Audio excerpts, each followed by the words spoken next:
Steven Spielberg guckt bestimmt auch so konzentriert bei der Arbeit. Und wer weiß, ob Cesar Sellen vielleicht irgendwann auch mal solche Blockbuster auf die Leinwand bringen wird. Er hat ja noch Zeit. Der Junge ist noch nicht ganz 18 und hat schon seinen ersten abendfüllenden Spielfilm im Kasten. Morgen ist Premiere in seiner Schule im Dortmunder Käthe-Kollwitz-Gymnasium. Neozon heißt der Film und so sieht er aus. Hi Josie, ist Mama da? Ein Schüler auf dem Heimweg. Er telefoniert mit seinem Bruder und ahnt noch nicht, was ihm gleich passieren wird. In dieser abgewrackten Hinterhofszenerie beginnt Neozon, das Erstlingswerk von Cesar Sellen.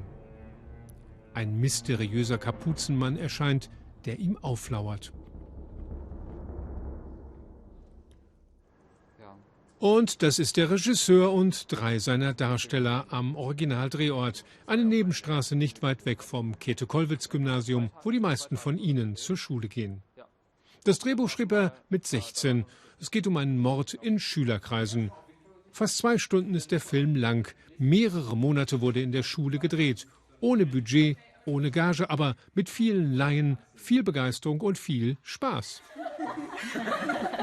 Ich kann mich noch an eine Szene erinnern, was ich mit Jona gedreht habe. Wir haben das Gefühl 100-mal gedreht, weil wir nicht aufhören konnten zu lachen. Das war auf jeden Fall das Beste. Bei Martin bin ich mir nicht so sicher. Er war schon sehr streng mit dem Drehbuch. Er fand das halt das war ein bisschen komisch ausgedrückt, seine Vision dadurch halt nicht so wirklich verkörpert wird, wenn wir halt was anderes machen. Aber dafür habe ich das hier. Marvin, pack das weg. Passiert schon nichts. Lass den Mist. Neben den Laiendarstellern machten noch 5 Profi-Schauspieler mit. Uwe Schmieder vom Theater Dortmund war einer von ihnen. Er spielt einen grantelnden Kommissar. Dann kommen wir endlich in diesem Fall mal ein Stückchen weiter. Mit einem Minderjährigen als Regisseur hat er noch nie gearbeitet, ist aber beeindruckt. Da sind wir wieder. Es gab immer ein Catering, die Leute waren pünktlich. Und manchmal waren es ja wirklich viele Personen am Set. Die waren auch wirklich alle da. Und da hat ja niemand Geld gekriegt. Hat ja alle in ihrer Freizeit gemacht und Schule, was da alles noch zu verbinden war. Also das war wirklich erstaunlich professionell. Zu Hause an seinem Schnittplatz hat Cesar Sellen mehr als 100 Stunden Rohmaterial gesichtet und zu einem Krimi montiert. Schon seit seiner Kindheit macht er Filme. In YouTuber-Kreisen ist er bekannt für solche Trickfilme mit Legosteinen und hat auch schon Preise damit gewonnen. Ein Teil von Neozon wurde zu Hause bei den Sellens gedreht. Überhaupt gab die Familie dem jungen Filmemacher immer Rückhalt. Von Anfang an waren alle dabei und begeistert auch. Meine Frau hat Catering in die Termine nachmittags, in den Wochenenden so begleitet und vorbereitet. Ich habe dann auch bei der zunächst mal Sponsoring, Finanzierung, Equipment haben wir dann gemeinsam besorgt. Die Plakate sind geklebt, die Premierengäste können kommen und dürfen gespannt sein. Und der Filmemacher darf auch gespannt sein, Cesar Sellen. Wie groß ist das Kribbeln im Bauch vor morgen? Schon ein wenig was. Aber alle sagen ja, alle loben dich wirklich in den Himmel und loben auch das Catering deiner Mutter. Das haben wir gerade vom Profischauspieler gehört. Was hat die Tolles serviert?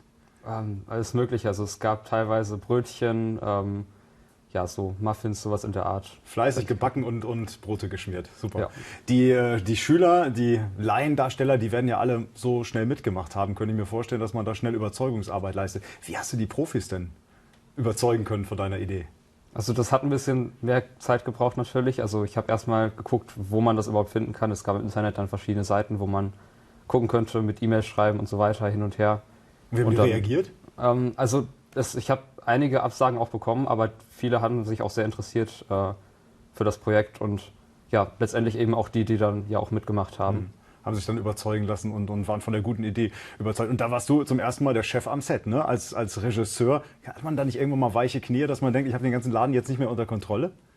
Also es ist natürlich schwierig, dass man das Ganze unter Kontrolle hält. Es hat meistens jetzt auch geklappt, vor allem auch, weil die Schüler ja auch relativ Also die sind ja alles meine Freunde gewesen oder eben von den Profis auch Leute, die sich dafür interessiert haben, dass das einigermaßen schnell geht. So. Trotzdem haben Sie gesagt, du warst ein strenger Regisseur, ne? beim Drehbuch. Worum ging es da? Was? Also wahrscheinlich vor allem, dass ich relativ perfektionistisch einfach bin. Also es gab schon so Momente, wo ich dann immer noch eine Szene drehen wollte und noch eine Szene und dann, ja. Also immer wieder und immer wieder. Aber das ist beim großen Film ja nicht anders, ne? Ja, genau. Obwohl, also bei uns war das schon, kam drauf an, welche Szene, aber manchmal haben wir dann auch versucht, wirklich das so gut wie perfekt zu machen. Jetzt muss man noch ganz klar sagen, das ist kein Schulprojekt, sondern das ist wirklich deine eigene Kreativität.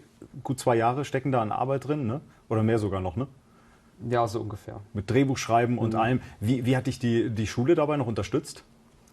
Also letztendlich war es vor allem, dass man mich eben überall reingelassen hat an sich. Also es haben auch 2 Lehrer mitgemacht, wirklich bei dem Ganzen, haben mitgespielt und der Schulleiter ist auch total freundlich damit umgegangen, hat dann immer mitgeholfen und also vor allem eben auch jetzt mit Premiere und so, das ist ja in der Aula und dann. Das ist morgen 16 Uhr im Käthe-Kollwitz-Gymnasium in Dortmund, da ist es zu sehen, da kann auch jeder hinkommen und wenn alles gut läuft, vielleicht irgendwann auch mal in einem Programmkino zu sehen. Dafür drücken wir die Daumen, toi toi toi, César Sellen und danke für den Besuch, alles Gute für morgen. Ne? Danke.